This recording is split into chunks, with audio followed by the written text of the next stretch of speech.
السلام علیکم ناظرین، کہنے کو تو اسلام آباد ایک چھوٹا سا ضلع ہے، مگر اس کی انتظامیہ ہمہ وقت لائم لائٹ میں رہتی ہے، کیونکہ حکومتوں کے بننے اور ٹوٹنے کے اکثر مظاہر اس شہر اقتدار میں ہی رونما ہوتے ہیں۔ 2014 کا دھرنا ہو یا 25 مئی 2022 کا ہنگامہ خیز لانگ مارچ، سپریم کورٹ کے تخت ہلا دینے والے فیصلے ہوں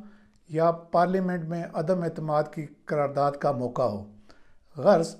ہر اہم معاملہ شہر اقتدار سے ہی جڑا ہوتا ہے۔ اس تمام تمہید کا مقصد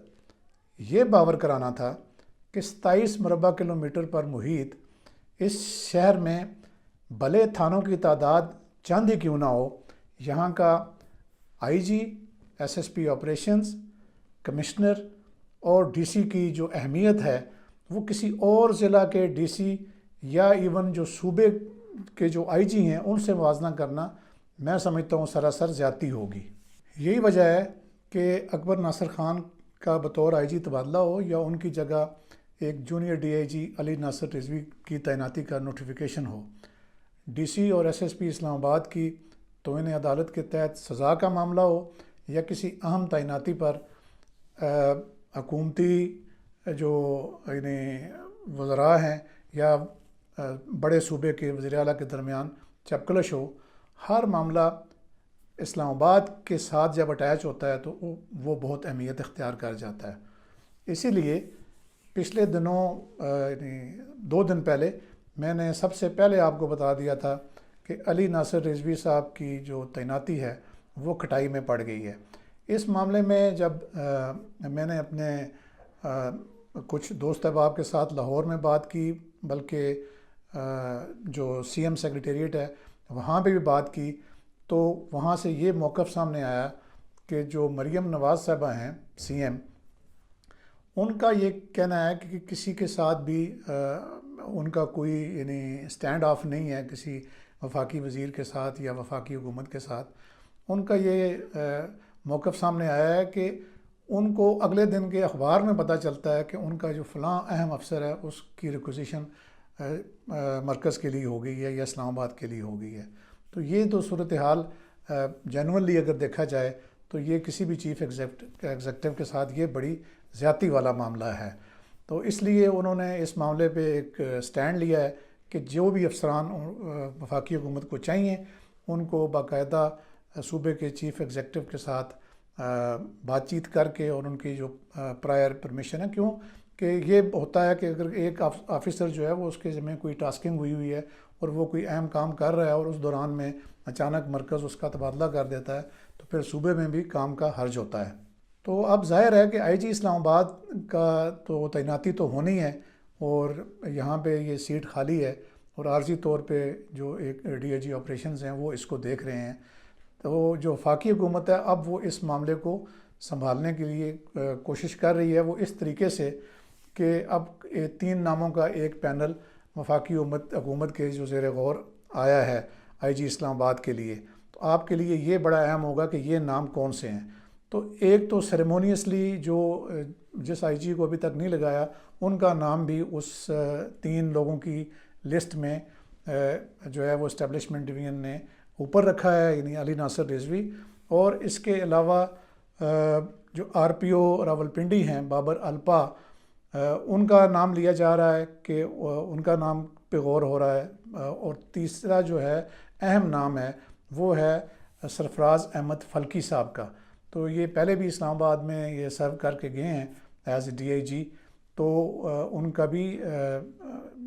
امکان ہے کہ ان تینوں ناموں میں سے، بلکہ جو آخری 2 نام میں نے لیے ہیں کہ بابر الپا اور سرفراز فلکی میں سے کسی ایک کو آئی جی اسلام آباد لگایا جا سکتا ہے۔ تو اب تھوڑی سی بات اس پہ بھی کر لیتے ہیں کہ وفاقی وزیر داخلہ جو ہیں انہوں نے وہ تو خود ابھی تھوڑا عرصہ پہلے پنجاب کے جو وزیر اعلیٰ بھی تھے، تو انہوں نے کسی سے یہ پوچھے سمجھے بغیر تو اپنے پسندیدہ ڈی آئی جی کو پک کر کے آئی جی اسلام آباد لگانے کی جو ٹرائی مارنا ہی میں کہوں گا جو ٹرائی کی ہے، اور پھر اس کے اوپر وفاقی حکومت کو اب خفت اٹھانی پڑ رہی ہے۔ تو اپنے جو ذرائع ہیں ان سے بات کرنے پر یہ معلوم ہوا ہے کہ یہ محسن نقوی صاحب نے جب ابھی ان کے آخری ایام تھے پنجاب کے وزیر اعلیٰ کے طور پر، تو اسی دوران ان کو جو پی سی بی کا چیئرمین لگا دیا گیا، تو انہوں نے وزارت اعلیٰ کا چارج چھوڑنے سے پہلے اپنے 2 پسندیدہ جو ایس پیز ہیں پولیس کے اور ایک ڈی سی جو ہے ان کو پی سی بی میں ساتھ لے گئے، اور پھر اب جب ان کا بطور وزیر داخلہ ان کی تعیناتی ہوئی ہے مرکز میں، تو جو پنجاب میں ان کے جو پسندیدہ افسران ہیں ان کو وہ یہاں مرکز میں لانے کی کوشش کر رہے ہیں۔ تو اب میں یہ سمجھتا ہوں کہ یہ پنجاب پولیس کا ایک کلچر ہے جو شاید جو سابق وزیر اعلیٰ ہیں پنجاب کے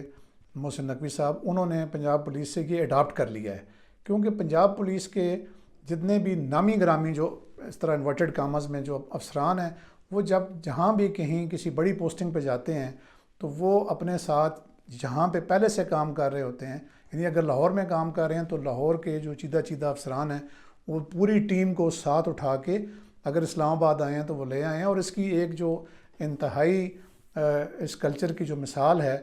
وہ میں آپ کو دے سکتا ہوں کہ اسلام آباد میں یہ کوئی 2 سال پہلے 2.5 سال پہلے جب ایس این یونس صاحب کا تبادلہ ہوا آئی جی اسلام آباد، تو لوگ کہنے لگے کہ جی بالکل یہ اس طرح ہی وہ حملہ آور ہوئے اس شہر کے اوپر جیسے منگول کسی ملک پہ حملہ آور ہوتے ہیں، کیونکہ وہ اپنے تمام لوگوں کو وہ ساتھ لے کے آئے، S S P operations, S S P traffic, D I Gs, مطلب یو نیم، ہر چیز وہ ساتھ لے کے آئے، اور جو یہاں پہ افسران پہلے سے کام کر رہے تھے ان کے ساتھ وہ سلوک کیا کہ جو منگول جو ہیں وہ اپنے مخالفوں کے ساتھ جہاں پہ قابض ہوتے تھے وہ کرتے تھے۔ تو یعنی میں سمجھتا ہوں کہ یہ شاید کہیں سے یہ جو کلچر ہے یہ وزیر داخلہ صاحب نے بھی اسی کو یہ اڈاپٹ کر کے اور اپنی چنیدہ ٹیم جو ہے اس کو وہ ساتھ لے کر مرکز میں آنا چاہتے ہیں۔ تو ناظرین، ساری جو میں یہ باتیں آپ سے کر رہا ہوں یا دل کی جو چیزیں نکال کے آپ کو سامنے رکھ رہا ہوں، ان تمام یعنی سمجھنے کی بات یہ ہے کہ جو اداروں میں لوگ آلریڈی کام کر رہے ہوتے ہیں وہ سارے نااہل نہیں ہوتے، اور نہ ہی جو نئے آنے والے وہ مارس سے یا چاند سے اتر کر آتے ہیں۔ تو خدا را یہ جو سسٹم ہے اس کو تہہ و بالا کرنے سے گریز کیا جائے اور میرٹ پر تعیناتیاں کی جائیں۔ اور آخر میں یہ بتاتا چلوں کہ اسلام آباد پولیس کن حالوں میں ہے۔ تو جو قائم مقام آئی جی ہیں شہزاد ندیم بخاری صاحب، انہوں نے یعنی آپ کو یہ ناظرین کو یہ پتہ ہے اور یاد ہوگا کہ جو پچھلے آئی جی تھے انہوں نے ان کے اختیارات سلب کر رکھے تھے کہ یہ کسی قسم کی کوئی تعیناتی بطور ایس ایچ او نہیں کر سکتے۔ تو اب جو ہی یہ قائم مقام آئی جی بنے ہیں، کیونکہ نئے آئی جی تو کوئی نہیں آ رہے، تو انہوں نے سب سے پہلے جو اپنے سلب شدہ اختیارات ہیں ان کو بحال کر کے جو اسلام آباد کا جو ایس ایچ او طبقہ ہے اس پہ اب اپنے ان اختیارات کو استعمال کرنے میں مصروف ہیں، اور ضلع کے آدھے ایس ایچ اوز کو انہوں نے ڈسمس کر دیا ہے، جو کل کوئی پریس ریلیز ایک جاری ہوئی ہے، اور آدھے جو ہیں ان کو وہ معطل کر دیا ہے۔ تو دیکھ لیں کہ یہ نظام جو سکہ ہے یہ کس طرح چل رہا ہے۔ تو کب تک ایسے چلے گا؟ آئی جی اسلام آباد کو تعینات کیا جائے، جو بھی افسر ہے جو سینئر ہے اور جو میرٹ پہ اور جس کو حکومت چاہتی ہے اپنی ٹیم میں لانا، اس سینئر آدمی کو لے کے آئیں تاکہ یہاں پہ جو لوگ آلریڈی کام کر رہے ہیں ان کو بھی اچھے کام کی انوائرمنٹ ملے۔ ناظرین، اللہ حافظ۔